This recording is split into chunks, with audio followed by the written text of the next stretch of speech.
Mi corazón te canta, mi alma te anhela con todas mis fuerzas.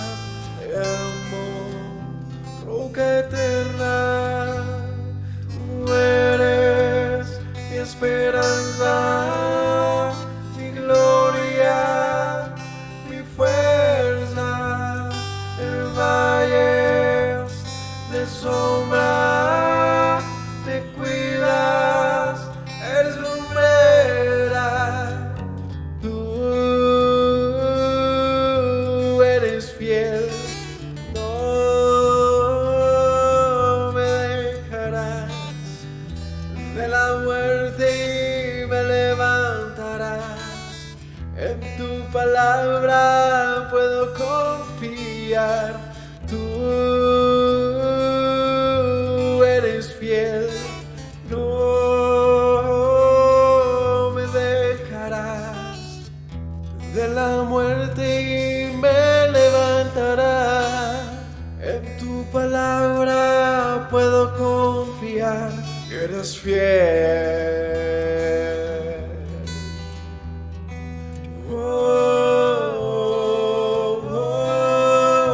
Mi corazón te canta, mi alma te anhela con todas mis fuerzas. Te amo, roca eterna. Tú eres mi esperanza, mi gloria, mi fuerza. En valles de sombra te cuidas, eres lumbrera. Tú eres fiel, no me dejarás. De la muerte y me levantarás. En tu palabra puedo confiar. Tú eres fiel, no me dejarás. De la muerte y me levantarás. En tu palabra puedo confiar. Eres fiel, eres fiel. Tú eres fiel, no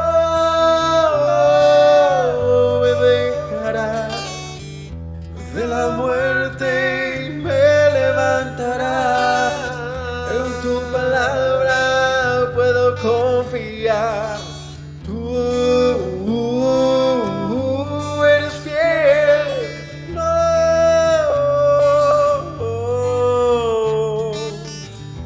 De la muerte me levantarás. En tu palabra puedo confiar. Tú no.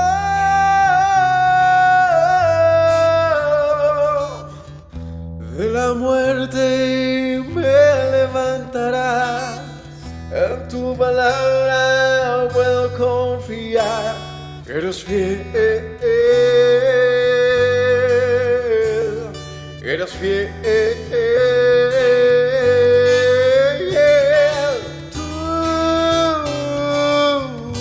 eres fiel, no me dejarás.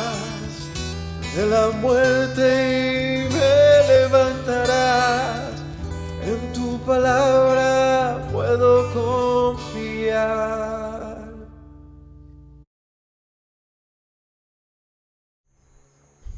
Shalom familia, que el Eterno les continúe bendiciendo. Bienvenidos en esta noche de Shabbat, a este inicio de reposo, de Shabbat, de descanso. Bienvenidos a este tiempo de estudio de la palabra del Señor, continuando con el libro de Segunda de Samuel. Ya estamos prácticamente culminándolo. Hoy vamos a estudiar a partir del capítulo 20. Así que le damos la bienvenida a todos los que se conectan y participan junto con nosotros de este estudio que hacemos cada Shabbat en el inicio del día de reposo. Damos gracias al Señor por sus vidas, por sostenerles y sustentarles hasta hoy. De verdad que es la misericordia y la bondad de nuestro Abba que nos sustenta y nos permite llegar hasta un nuevo día de Shabbat, un nuevo día de reposo. Vamos a orar y a dar inicio al estudio de la noche de hoy. Padre bueno, Abba Kadosh, te agradecemos, Señor, por el día de Shabbat, por la oportunidad que nos regalas de congregarnos, de reunirnos en torno a ti y a tu palabra.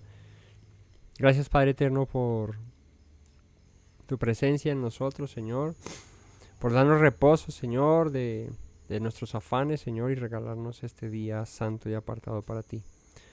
Hoy bendecimos tu nombre, Padre eterno, y nos reunimos para escudriñar tu palabra, para aprender acerca de tus caminos, Señor, y para reconocerte, Señor, en todo lo que hacemos como nuestro Rey, como nuestro Señor. Bendícenos hoy, Padre, y permítenos disfrutar del tiempo de Shabbat, Señor, con gozo y con alegría, Padre. Gracias te doy en el nombre y por los méritos de Yeshua, nuestro Mesías. Amén. Bueno, familia, vamos a estudiar el capítulo 20 del libro de Segunda de Samuel. Y bueno, lo último que vimos en el estudio anterior fue, bueno, el regreso de David a Jerusalén luego de la muerte de Absalón. Pues David emprende su camino hacia Jerusalén para volver a tomar control sobre todo Israel.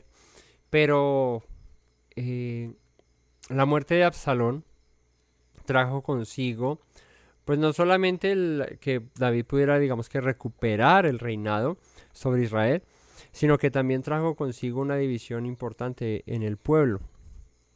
Y hoy en este capítulo vamos a ver algo de esto, ¿no? Y es que gracias a lo que produjo Absalón en Israel como nación, pues esto la dividió. Hubo bandos que se tomaron, unos a favor de David, otros en contra de David. Y uno de estos bandos que se levanta va dirigido o es provocado por un hombre llamado Seba. Y dice el capítulo 20 del libro de Segunda de Samuel: aconteció que se hallaba allí un hombre perverso que se llamaba Seba, hijo de Bicri, hombre de Benjamín, el cual tocó trompeta y dijo: no tenemos nosotros parte en David, ni heredad con el hijo de Isaí, cada uno a su tienda, Israel. Dice que aconteció que se hallaba allí un hombre, ¿no? ¿Dónde es ese allí? ¿Dónde se hallaba allí? ¿Ah? ¿Qué fue lo último que vimos? ¿Dónde estaba la historia en la vez pasada? Cruzando el Jordán, ¿cierto? Regresando, porque la batalla que tuvieron contra Absalón fue al otro lado del Jordán.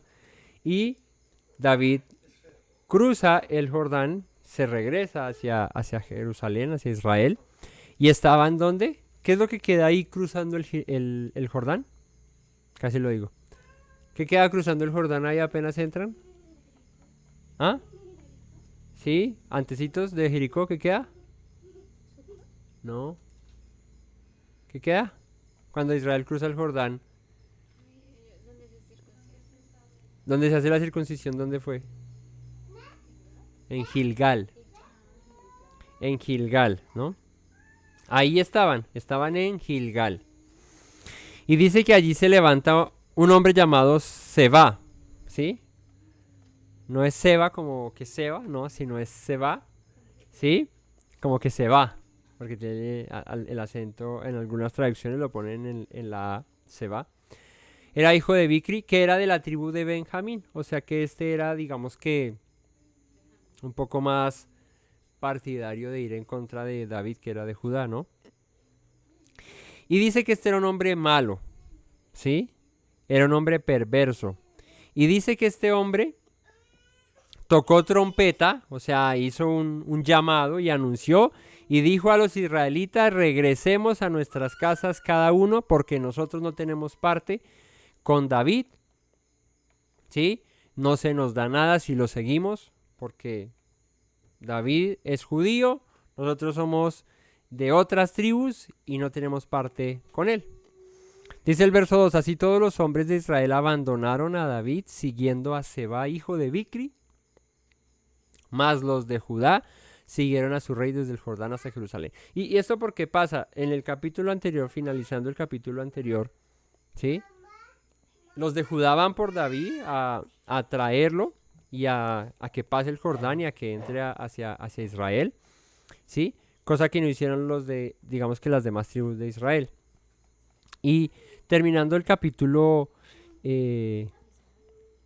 19, dice que hubo ahí como una discusión entre los de Judá y los de Israel, que es mencionado aquí, o los israelitas, que sería, digamos, las demás tribus, ¿sí? Y dice en el 42 que los de Judá les respondieron a los de Israel. Bueno, antecitos dice, los israelitas les reclamaron a David, ¿por qué fueron nuestros hermanos de Judá y no nosotros los que ayudaron al rey y a su gente a cruzar el río, a regresar? Los de Judá respondieron, ¿cuál es el problema? ¿Por qué se enojan? Si David es pariente nuestro y no lo hacemos con ningún interés, pues es nuestro hermano, es nuestro pariente, es de la misma tribu. Entonces los israelitas les contestan, nosotros tenemos más derecho que ustedes porque somos más tribus, ustedes son solo una.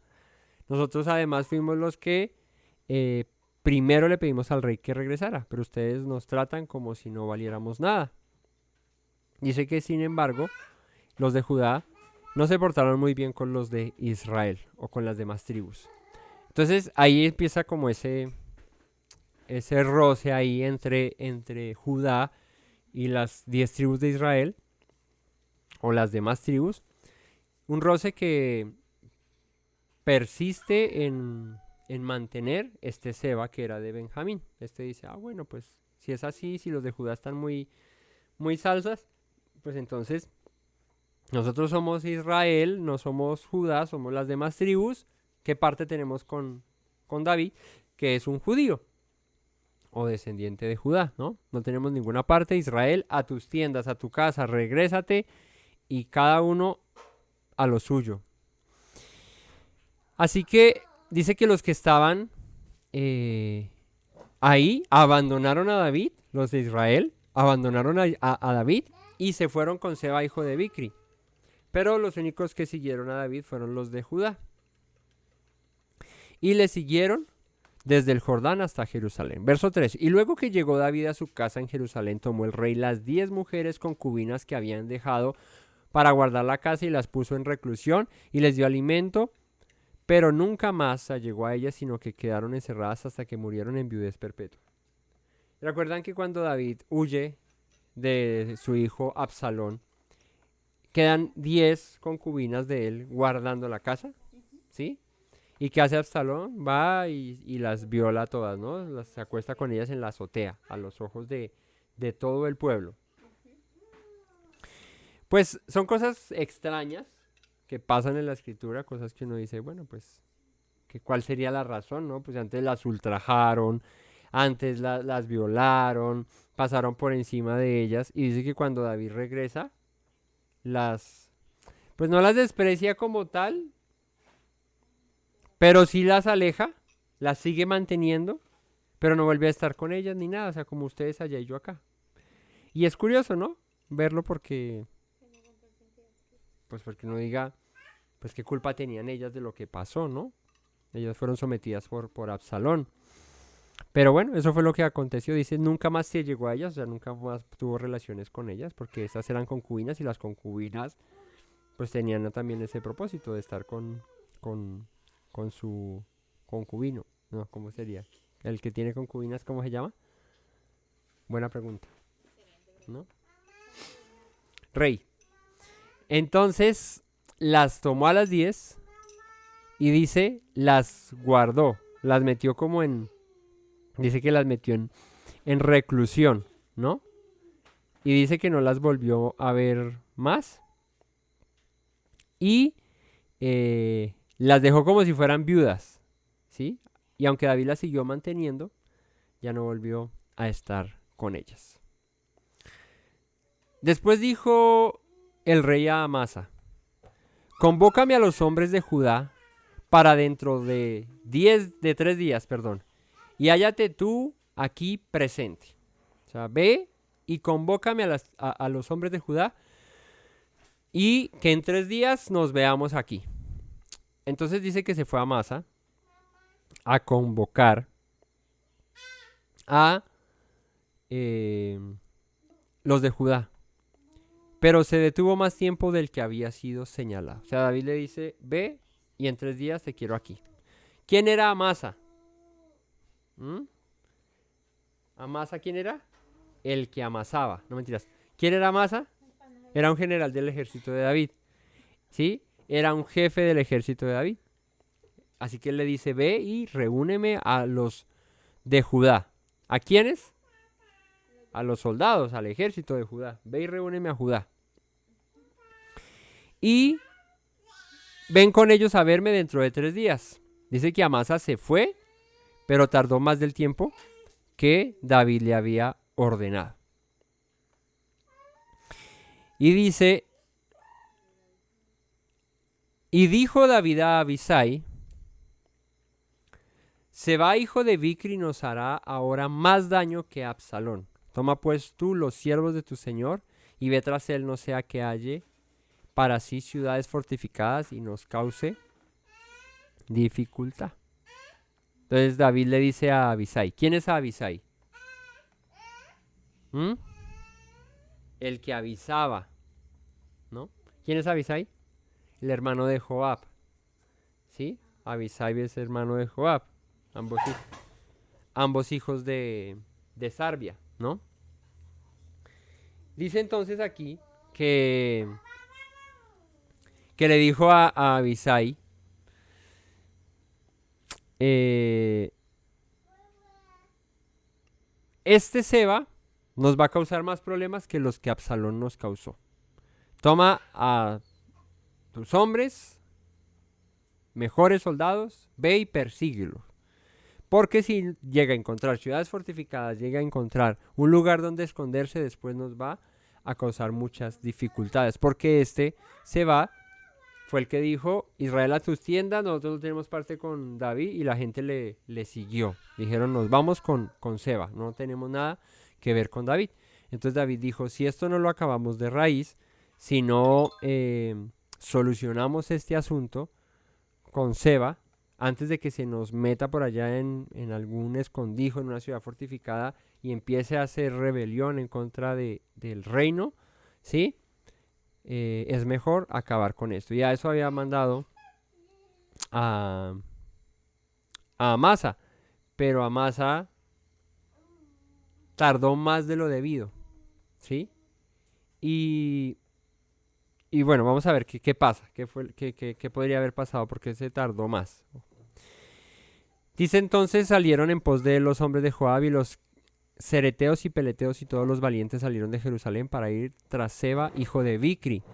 Y estando ellos cerca de la piedra grande que está en Gabaón, le salió Amasa al encuentro, y Joab estaba ceñido de su ropa, y sobre ella tenía pegado a los lomos un cinto con una daga en su vaina, la cual se le cayó cuando él avanzó. Entonces, David manda a Abisai a que vaya y con sus mejores hombres vaya y busque a Seba y lo mate, ¿sí?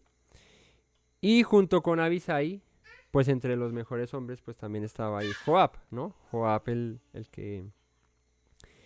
que por allá mató al general del ejército de Saúl. ¿Se acuerdan que lo apuñaló por la espalda?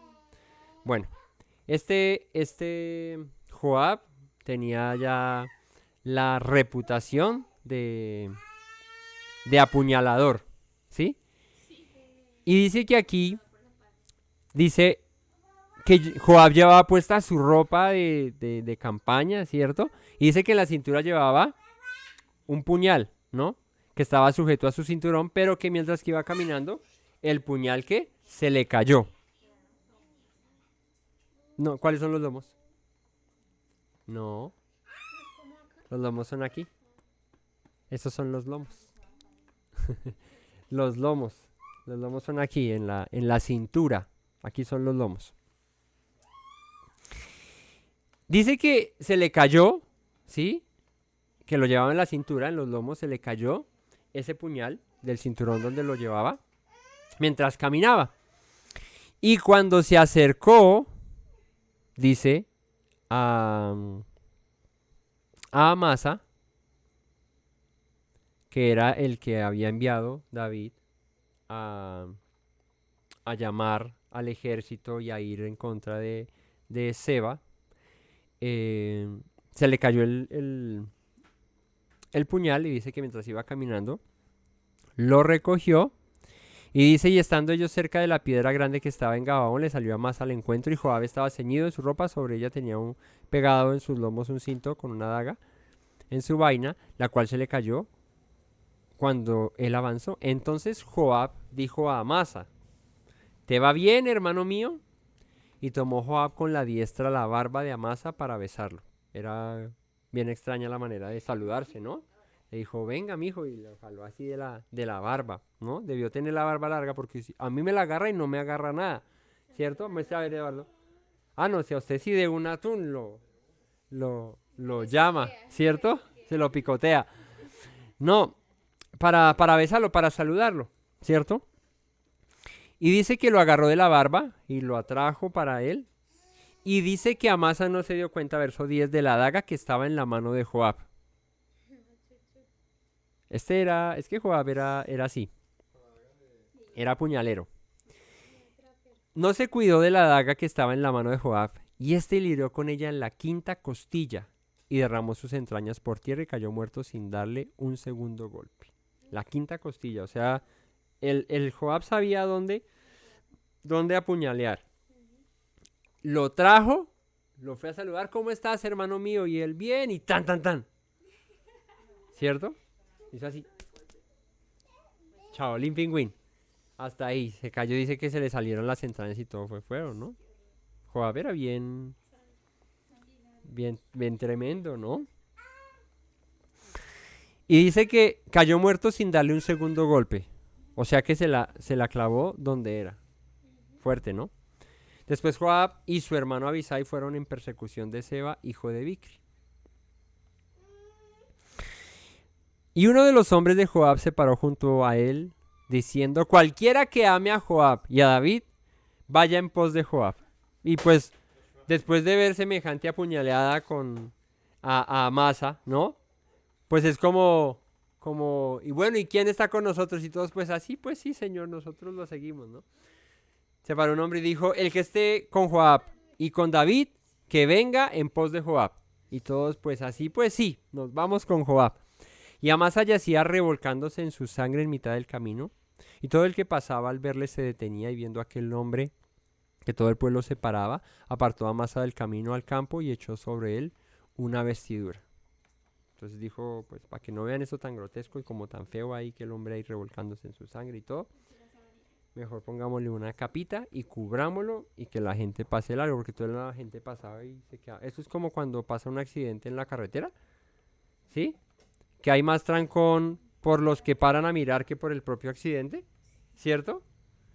Entonces que hace uno va pasando y se hace el loco que va despacito y vas mirando así, pasa despacito, pues así era. Entonces dijo este hombre, pues quitémoslo mejor aquí y acabemos el espectáculo. Luego fue apartado del camino, pasaron todos los que seguían a Joab para ir tras Seba, hijo de Bicri.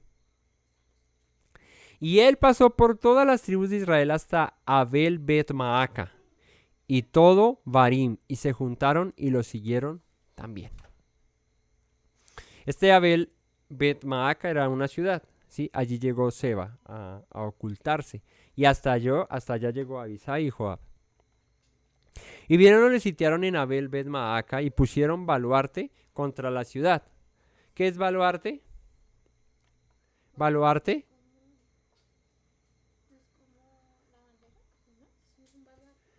Bueno, si no pensaría que es eso, pero estaba viendo otras traducciones y lo que hicieron fue poner como un puente, como poner un puente, ¿sí? O como digamos un andamio, ¿sí? En términos más coloquiales, como para comprenderlo, para poder subir y pasar la muralla, ¿sí? Eso es un baluarte, eso es lo que hicieron. Entonces dice, pusieron un baluarte, como un puentecito allá para subir a la muralla, como una escalera para subir a la muralla, un andamio, y quedó sitiada. Y todo el pueblo que estaba con Joab trabajaba por derribar la muralla. O sea, pusieron eso para tumbar la muralla y entrar a Abel Maaca, que era la ciudad donde estaba escondido Seba. Entonces una mujer sabia dio voces en la ciudad diciendo, oíd, oíd, os ruego que digáis a Joab que venga acá para que yo hable con él. Escúchenme, dice que era una mujer, ¿qué? Sabia. Esta dijo, viene Joab con el ejército de David. Nos tienen sitiados, ¿cierto? Algo querrá. Y si nos sitiaron, esto no va a acabar bien, porque en un sitio era, tumbamos la muralla, entramos y acabamos con todo. Así que esta mujer sabia dijo, hay que hacer algo porque si no nos van a acabar a todos. Y empezó a dar voces y gritando, traigan a Joab, que yo quiero hablar con él. Cuando él se acercó a ella, dijo la mujer, ¿eres tú, Joab? Y él le respondió, yo soy. Y ella le dijo, ¿qué palabra? Oye las palabras de tu sierva. Y él respondió, oigo. Entonces volvió ella a hablar diciendo, antiguamente solían decir, quien preguntare, pregunte en Abel, y así concluían cualquier asunto. Y la traducción Reina Valera es, digamos que para entender este término se queda un poquito corta porque uno no comprende, ¿no? Vuelvo y leo. Entonces volvió ella a hablar diciendo, antiguamente solían decir, quien preguntare, pregunte en Abel, y así concluían cualquier asunto. Es raro, ¿no? Abel es Abel Ben Maaca, o sea, la ciudad. Pero es un dicho que se decía, pero no se entiende mucho, ¿no? Bueno, hay una traducción que sí lo dice un poco mejor. Dice, ella le dijo, ¿puedes confiar en nosotros? Somos israelitas, no nos gusta la guerra. Abel Maaca es una de las ciudades más importantes de Israel. Es tan importante que hasta hay un dicho popular. Si tienes, este es el dicho que la mujer dice aquí, si tienes algún problema, arréglalo en Abel. ¿Sí? O sea, y en el verso 19 dice, yo soy de las pacíficas y fieles de Israel. ¿Sí? O sea, el dicho era, Abel Maaca es una ciudad muy antigua, es una ciudad, digamos que fundadora en Israel, ¿sí? Y es una ciudad pacífica. Tanto es tan pacífica la ciudad que hay un dicho que si hay algún problema, ve allá y verás que se soluciona, ¿sí? Porque es una ciudad pacífica, allá no va a haber pleitos, no va a haber peleas, allá seguro sales solucionado el problema, ¿cierto? Son solo peace and love, ¿no? Entonces le dice ella, perdón, ¿por qué vas a destruir una ciudad que es madre en Israel, o sea, es de las fundadoras de Israel? ¿Por qué destruyes la heredad de Yahweh? Joab respondió diciendo, nunca tal me acontezca que yo destruya ni deshaga. Joab dice, no, pues la verdad es que yo no me interesa destruir esta ciudad. La cosa no es así, le dice Joab. Mas un hombre del monte de Efraín, o sea, Seba, que era de Benjamín, que se llama Seba, hijo de Bicri, ha levantado su mano contra el rey David. Entregada ese solamente y me iré de la ciudad. O sea, dijo, pues yo los tengo sitiados, pero porque necesito que salga el hombre. Pero si hay alguna solución más rápida, pues entréguenmelo y yo me voy. Yo no voy a destruir la ciudad, pues ni tal haga yo que vaya a destruir y mucho menos a esta ciudad. Entréguenmelo y yo me regreso. Y la mujer dijo a Joab, he aquí su cabeza te será arrojada desde el muro. Pues una mujer sabia, una mujer que dijo, pues preferible entregar a este que están buscando, que se levantó en contra del rey, aquí nosotros aquí esperemos a que estos entren, tumben con todo y acaben buscándolo a él. La mujer fue luego a todo el pueblo con su sabiduría. Entonces probablemente era una mujer que era escuchada entre el pueblo. Ellos cortaron la cabeza a Seba, hijo de Bicri, y se la arrojaron a Joab. Y él tocó la trompeta y se retiraron de la ciudad, cada uno a su tienda, y Joab se volvió al rey a Jerusalén. Y es curioso que dice que cuando Seba vio que David cruzó el Jordán y iba de camino a Jerusalén, por el pleito que tuvieron con los de Judá, dijo él, ¿qué parte tenemos nosotros israelitas con Judá y con David? Ninguna. Y dice que tocó trompeta y dijo Israel a tus tiendas. O sea, cada uno replieguese y vuélvase cada uno a su tribu, que no tenemos parte con este rey. Y fíjate que cuando Joab va a acoger a Seba, y esta mujer sabia hace lo que hace, le entrega la cabeza a Joab, dice que Joab tocó trompeta y asimismo se retiraron cada uno a su tienda y Joab se volvió a Jerusalén. O sea, lo mismo que hizo Seba, dividiendo el pueblo, Joab va, acaba con Seba, ¿cierto? Y se va, ¿no? Acaba con Seba y toca trompeta y otra vez Israel en paz. Otra vez vamos a estar unidos. Este nos quiso dividir, otra vez vamos a estar unidos. Y se regresa a Jerusalén. Así quedó Joab sobre todo el ejército de Israel. Pues este otro, ¿cómo es que se llama? Es que como hay tantos nombres se me pierde. Amasa. Este era un jefe del ejército de David, ¿sí? Uno importante, pues a este es al que David llama primero y le dice, ve y reúneme el ejército. Pero este dice que se tardó, y cuando Joab lo ve, lo mata. ¿Qué es lo que probablemente ocurrió para que Joab hubiese matado a este? Seguro este dijo, yo me... No, es que en el capítulo anterior dice que David iba a poner a Masa por encima de Joab. O sea, iba a quitar a Joab y iba a poner Masa. Entonces Joab seguro se enteró, aprovechó y Joab, utilizó la daga de... la daga del juicio se llama esa. Aprovechó y hizo pasar al otro por muerto por Seba, porque él cogió la daga de Seba que se le cayó. Él lo mata con la daga de Seba. No, era la daga de Joab. Él la llevaba ahí y se le cayó. No era la daga de Seba. No porque Seba estaba ocultado. No, lo mató y seguramente se demoró. ¿Por qué? No, pues se rebeló, se fue con Seba. Por eso no había vuelto, ¿sí? Pero Joab quería quedarse con el mandato del ejército de David. Y mira, y el 23 dice, así quedó Joab sobre todo el ejército de Israel. O sea, cumplió la misión que se le había encomendado a Amasa, pero que no, porque se tardó, no la hizo. Y resultó sacando provecho aquí, y Joab quedó como general sobre todo el ejército de Israel. Dice, y Benaía hijo de Joiada sobre los cereteos y peleteos. O sea, el ejército de David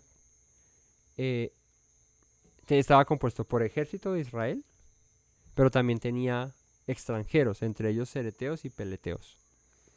Adoram sobre los tributos y Josafat, hijo de Ahilud, era el cronista o el escriba o el que se encargaba de consignar en los escritos todas las hazañas y proezas de los reyes, en el caso de David. Seba era escriba, pero Seba, este es un Seba con B pequeña que escribe acá, este era distinto. Era escriba, y Sadoc y Abiatar eran los sacerdotes. Ira, Jaireo, fue también sacerdote de David. Así que ahí es donde Joab se posiciona como el comandante supremo de las fuerzas de Israel. ¿Sí? Ahí le llegó el liderazgo que esperaba, que deseaba. Capítulo 21. Hubo hambre en los días de David por 3 años consecutivos. David consultó a Yahweh Y Yahweh le dijo, es por causa de Saúl y por aquella casa de sangre por cuanto mató a los Gabaonitas. Y ese capítulo es bien curioso. ¿Por qué? Porque dice que, bueno, luego de lo que aconteció aquí con la rebelión y ya listo, como que eso se calmó, pero dice que hubo 3 años de hambre, 3 años consecutivos, donde hubo hambruna en Israel. Y pues David, preocupado por esto, le consulta al Señor, ¿sí? Y le dice, Señor, ¿por qué estamos pasando esta necesidad, esta hambruna? ¿Qué es lo que está mal? Y el Señor le responde a David, y le dice, es por causa de Saúl, porque mató a los Gabaonitas. ¿Quiénes eran los Gabaonitas?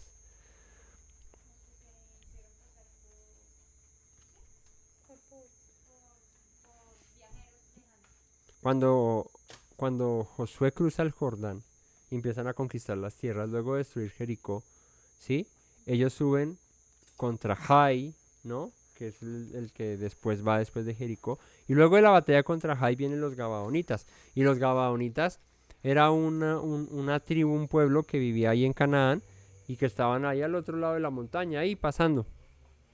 Pero que ellos se propusieron y dijeron, vamos a hacernos pasar por pobres, por menesterosos, por gente pues que no vale la pena que Israel luche contra nosotros porque igual nos van a vencer, entonces más bien nosotros vamos ahí a buscar de su misericordia. Y la manera cuál es, pues diciendo que venimos bien de lejos, que eso venimos, mejor dicho, de no sé cuántos días de camino, y fueron con las sandalias rotas, con el odre donde se guardaba el vino roto, el pan moceado, todo, para que cuando Josué los viera y el pueblo vieran, dijeran, uy, estos sí como que vienen de muy lejos, porque mire, tienen ya muchas cosas dañadas. Bueno, pues entonces dice acá que los 3 años de hambruna, los 3 años de hambre, fueron por causa de lo que de lo que Saúl hizo matando Gabaonitas, ¿no? Como Saúl mató Gabaonitas, entonces el Señor reprendió a Israel por 3 años con hambre. Entonces el rey llamó a los Gabaonitas y les habló.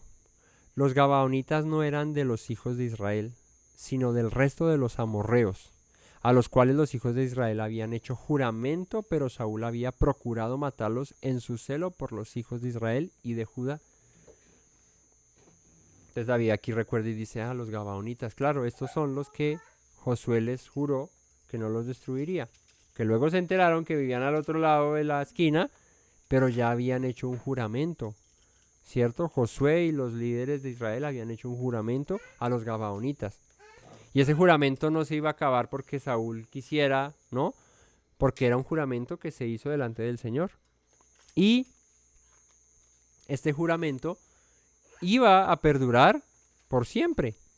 Saúl, en su deseo de tener control sobre todas las ciudades, incluidas las de los Gabaonitas, pues empezó a matarlos y dijo, yo me voy a hacer con el control de los Gabaonitas también y de las ciudades para tener control de todo Israel y de toda Judá.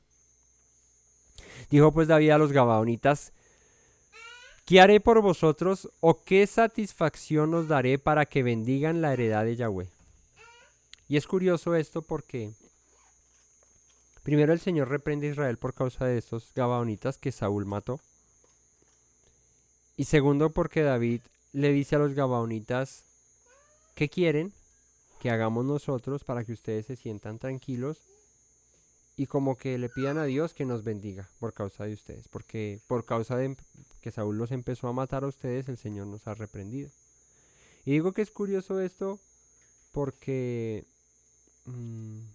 que el Señor reprenda a su pueblo con hambre por causa de destruir a un pueblo amorreo, pues es curioso. Pero cuando entendemos el principio que hay detrás de esto, y es que había un juramento, un pacto que se había hecho, ¿cierto? Y que Josué había acordado con los gabaonitas, pues esto era firme delante del Señor. Y recordamos un pasaje de la Escritura que dice que el que aún jurando en contra suya o en daño suyo, no por eso cambia. En ese pasaje que dice que quién se sentará quién subirá al monte del Señor y quién estará en su lugar santo, no sé qué, ¿sí? Ahí en ese mismo capítulo de los Salmos dice, el que aún jurando en daño suyo, no por eso cambia. Y aquí aprendemos un principio fundamental. El Señor reprende a Israel por invalidar un juramento que hicieron, aunque este juramento fue en contra de lo que Dios les había ordenado, que era destruir a todos los pueblos cananeos, entre estos los gabaonitas que eran amorreos. Pero hicieron un juramento y el Señor es tan estricto y tan, sí, justo, pero como tan correcto, sí, también con estos asuntos, que hiciste un juramento, pusiste el nombre del Señor de por medio, no los vamos a destruir, pues el Señor toma eso y dice, ok, te equivocaste, listo, eso ya es un asunto que yo voy a arreglar contigo, pero ese juramento lo cumples. Así que el Señor reprende a su pueblo por causa de que Saúl empezó a destruir, a matar a los gabaonitas. Y uno diría, Señor, pero son amorreos. Señor, pero, pues a ver, ¿qué parte tenemos con ellos? Y el Señor les dice, como dice el salmista, el que aún jurando en daño suyo no por eso cambia. Y si ese salmo lo escribió David, pues seguramente lo escribió, pues no digo seguramente, bueno, como que lo pienso, ¿no? Que probablemente lo pudo haber escrito por esta situación. Dijo David, ahora entiendo que el que jura, aunque sea en su propia contra, que le traiga esto consecuencias, tiene que cumplir el juramento que hizo. Así que así aprendemos lo justo que es el Señor y lo delicado que es hacer un juramento y no cumplirlo. Cuando nosotros somos llamados hijos del Señor, cuando nosotros proclamamos el nombre del Eterno, cuando decimos que somos creyentes en Yeshua, que guardamos la Torá y hacemos juramentos, hacemos votos y no los cumplimos, eso es muy delicado delante del Señor. David entendió y seguramente escribió ese salmo por ello. Así que es mejor no levantar juramentos, no decir palabras de las cuales podamos luego arrepentirnos, ¿cierto? Más bien decir, bueno, si el Señor lo permite, si el Señor quiere, no sé qué, si se más, es mejor eso a embalar y decir, no, va a pasar nada, listo, hacemos el juramento, y luego te das cuenta de que fuiste engañado, lo que fuiste. El Señor te dice, Lola, lo lamento. Lo lamento porque juraste, y al jurar, el nombre mío va a quedar en vituperio porque tú dices ser mi hijo, dices ser mi seguidor, dices que yo soy tu Dios y estás jurando y no lo estás cumpliendo, pues cúmplelo. Así que les digo que es complejo, pero es para que veamos que el hacer juramentos y votos no se deben hacer a la ligera, porque el Señor tiene en cuenta todas nuestras palabras. Tanto así que David le dice a los gabaonitas, ¿qué haré por ustedes? ¿Qué satisfacción les daré? Para que bendigáis la heredad de Yahweh. O sea, le tocó a David humillarse y decirle a los de Gabaón que quieren para que Dios nos bendiga. Imagínense, ¿no? Fuerte, ¿no? Pero ahí el Señor le estaba dando una lección a Israel, ¿no? Acerca de los votos, de los juramentos y de que tienes que cumplirlos, aunque estos te traigan males. Por eso es mejor que no los hagas o me lo pienses muy bien antes de hacerlo para luego no te estés arrepintiendo. Y los gabaonitas le respondieron, fíjate las peticiones de los gabaonitas. Los gabaonitas le respondieron, no tenemos nosotros querella sobre plata ni sobre oro con Saúl y con su casa. O sea, nuestro problema no es por plata ni por oro. Ni queremos que muera hombre de Israel. Y él les dijo, lo que vosotros dijereis haré. Ellos respondieron al rey, de aquel hombre que nos destruyó, o sea, de Saúl, y que maquinó contra nosotros para exterminarnos sin dejar nada de nosotros en todo el territorio de Israel, désennos 7 varones de sus hijos para que los ahorquemos delante de Yahweh en Gabaa de Saúl, el escogido de Yahweh, y el rey dijo, yo los daré. Así que los gabaonitas le dicen, no tenemos pleito con ustedes, no queremos oro ni plata, ni queremos que nadie de Israel muera. Pero sí que de aquel que se levantó contra nosotros y que nos quiso exterminar y acabar, se nos den 7 descendientes de él para nosotros matarlos. Y de esa manera, todo queda saldado. Y David dijo, pues hagámosle. ¿Quién fue el que le dijo a David? Es por causa de los gabaonitas y por causa de lo que hizo Saúl. Mira a ver cómo lo arreglas. Fue el Señor. ¿No? Consecuencia de incumplir un voto. Un juramento. Piden 7 descendientes de Saúl para matarlos, para ahorcarlos. Y David no le queda otra más que decir, pues tocó. Yo se los entrego. Dice, y perdonó el rey a Mefiboset, hijo de Jonatán, hijo de Saúl, por el juramento de Yahweh que hubo entre ellos, entre David y Jonatán, hijo de Saúl. David ya sabía cómo son los juramentos, ¿no? Y no podía arreglar un juramento que se había dañado por lo que hizo Saúl, quebrantando uno que él había hecho con Jonatán, ¿no? Así que Mefiboset es intocable. Nos toca buscar otros descendientes de Saúl para que los maten los gabaonitas. Dice, pero tomó el rey a los 2 hijos de Rispa, hija de Ajá. Esa era costeña, porque era hija de Rispa, hija de Ajá. Los cuales ella había tenido de Saúl. Armoni y Mefiboset. Este era un hijo de Saúl, no el nieto que era el hijo de Jonatán, ¿no?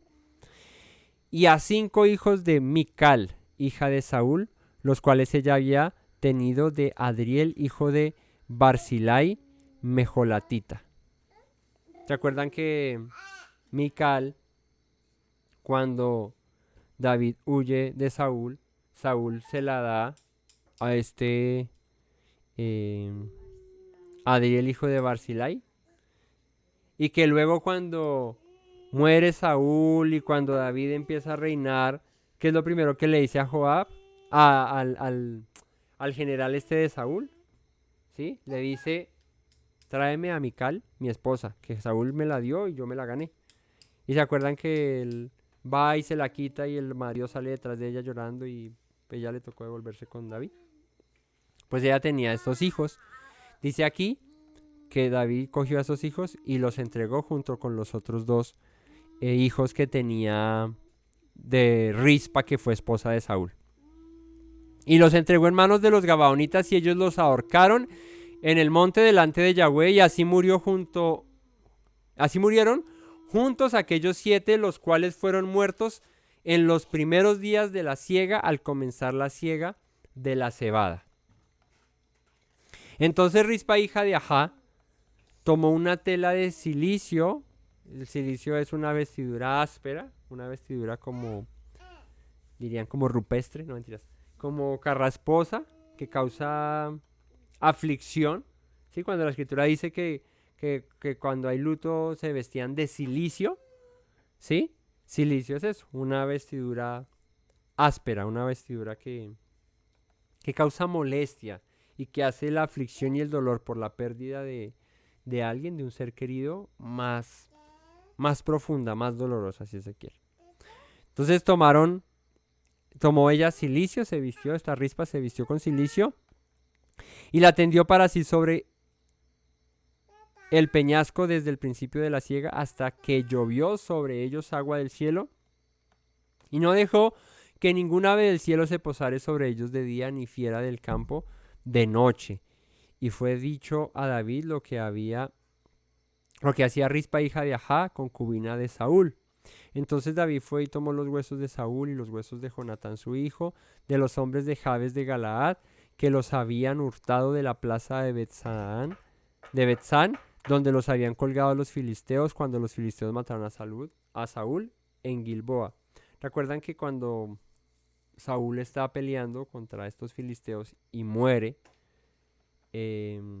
cogen el cuerpo de Saúl y de Jonatán y se los llevan y los cuelgan en una ciudad?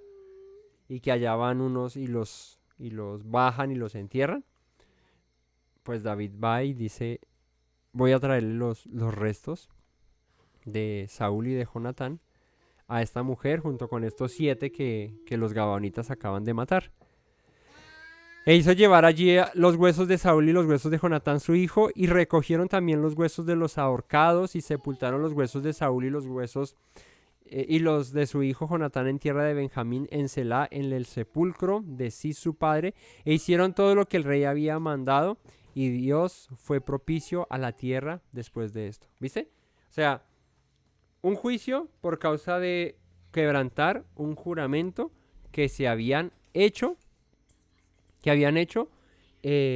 desde tiempos antiquísimos, porque eso lo hace Josué cuando cruza el Jordán. Y de Josué a David, a Saúl, había pasado cientos de años. ¿Y qué pasó?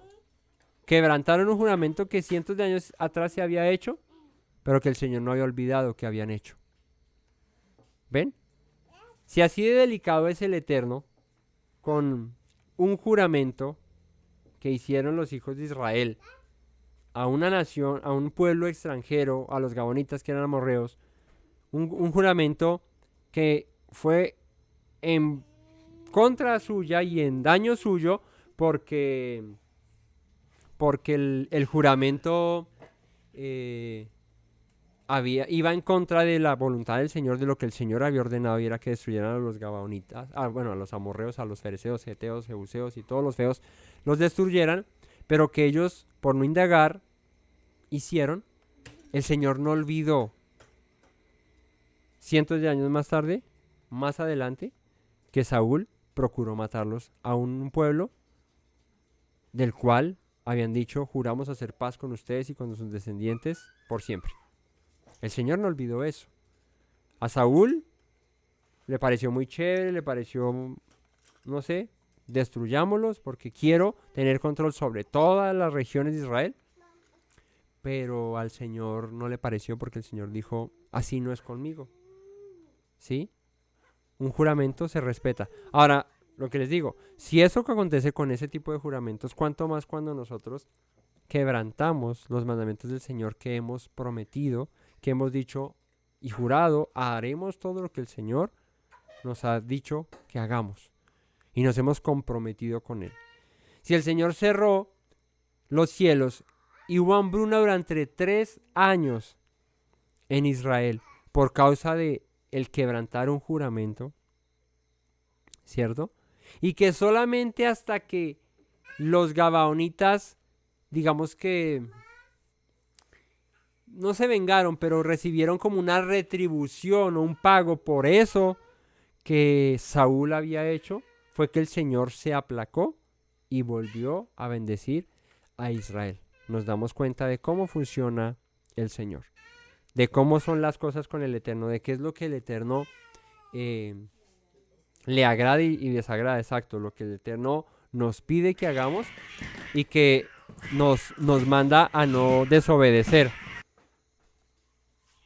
Así que con esto aprendemos cómo debemos vivir nosotros cuando comprometemos nuestra palabra, cuando hacemos voto, cuando hacemos juramento. No es tan fácil romperlo y deshacernos de él como el que cambia de una camisa de un día a otro. No, así no funciona con el Señor. Y aquí lo comprobamos y lo vemos con esto que pasó con los gabaonitas. Lo que tuvo que hacer David, entregar a 7 descendientes de Saúl para que ellos los mataran. Y con eso el Señor dijo, listo, saldado el asunto, los voy a volver a bendecir. Y volvió y hubo alimento en Israel. Dice el 15, volvieron los filisteos a hacer la guerra a Israel y descendió David y sus siervos con él y pelearon con los filisteos y David se cansó. Isbi Benob, uno de los descendientes de los gigantes, cuya lanza pesaba 300 ciclos de bronce, y quien estaba ceñido con una espada nueva, trató de matar a David. Mas Abisai, hijo de Sarbia, que este era el hermano de Joab, llegó en su ayuda, e hirió al filisteo y lo mató. Entonces los hombres de David le juraron diciendo, nunca más de aquí en adelante saldrás con nosotros a la batalla, no sea que apagues la lámpara de Israel.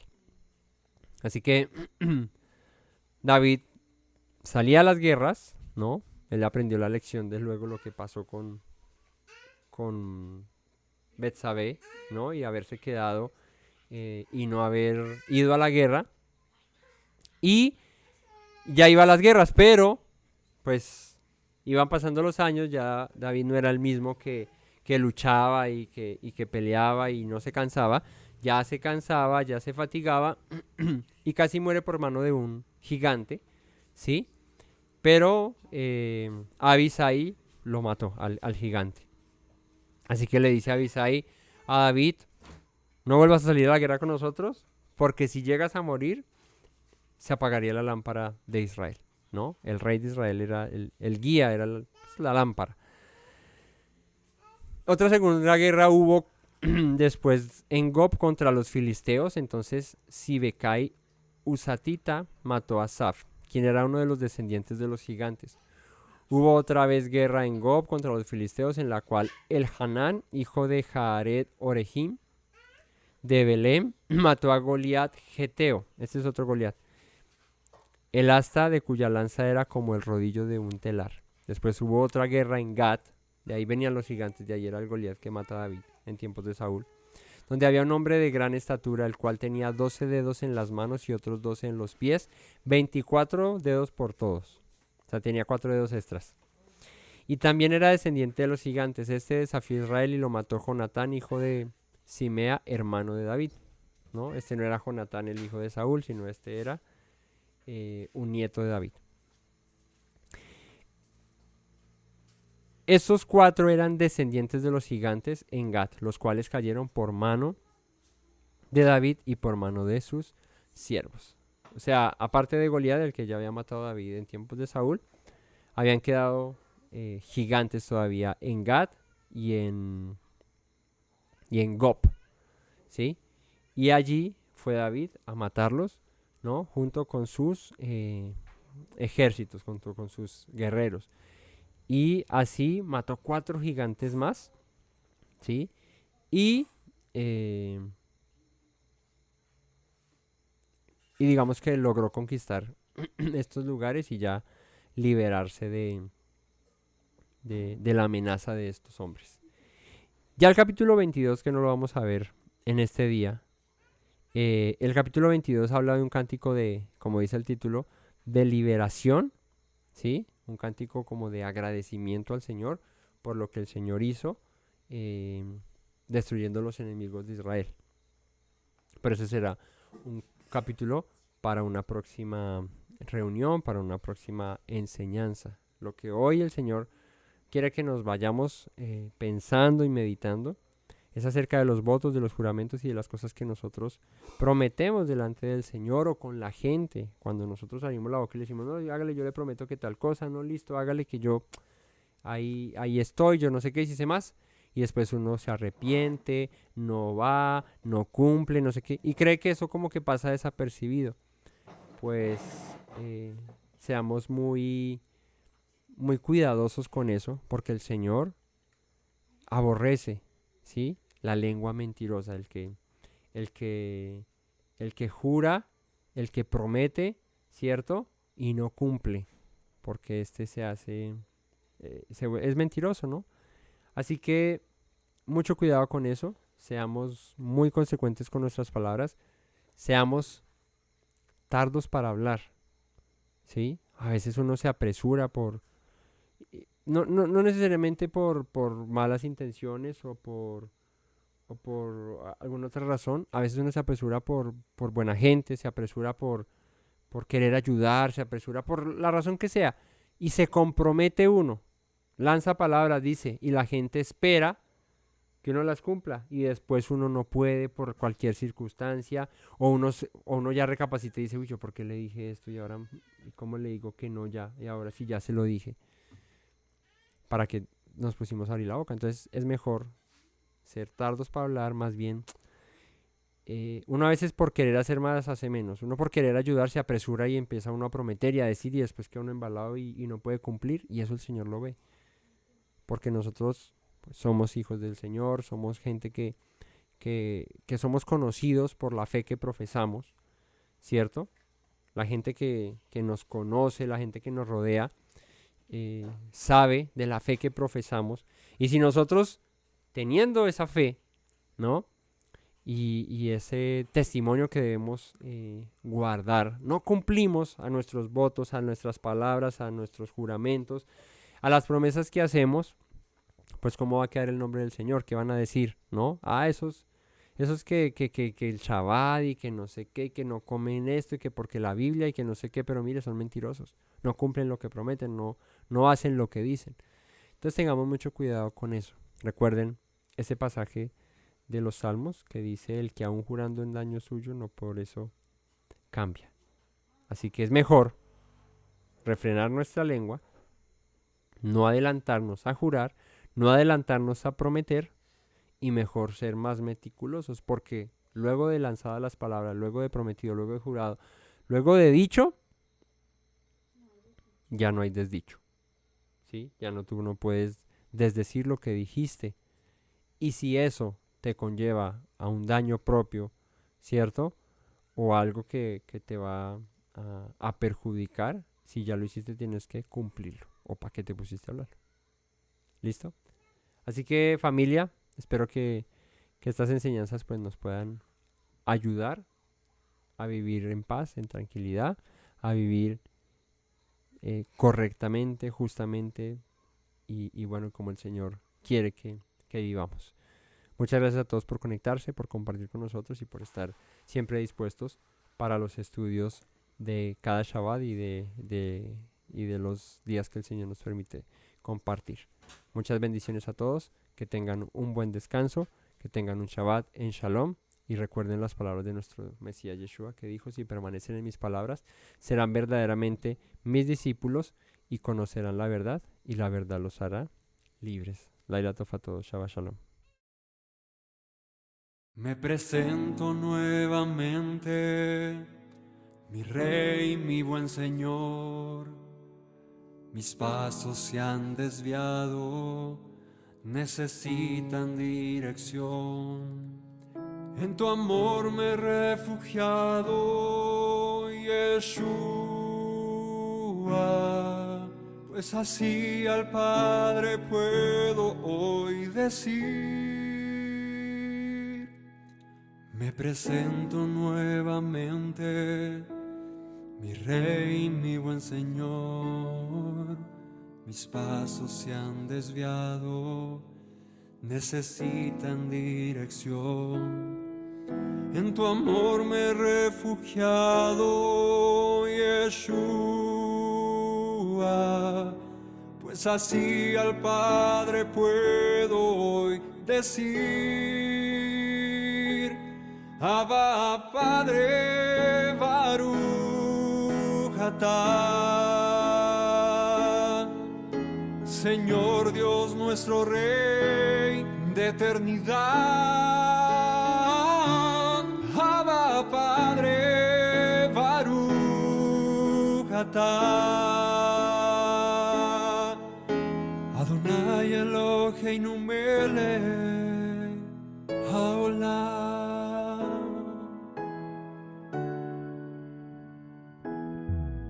Me presento nuevamente, mi Rey, mi buen Señor. mis pasos se han desviado, necesitan dirección. En tu amor me he refugiado, Yeshua, pues así al Padre puedo hoy decir: me presento nuevamente, mi Rey, mi buen Señor. Mis pasos se han desviado, necesitan dirección. En tu amor me he refugiado, Yeshua, pues así al Padre puedo hoy decir: Abba, Padre, Baruch atah. Señor Dios nuestro Rey de eternidad, Abba, Padre, Baruch atah.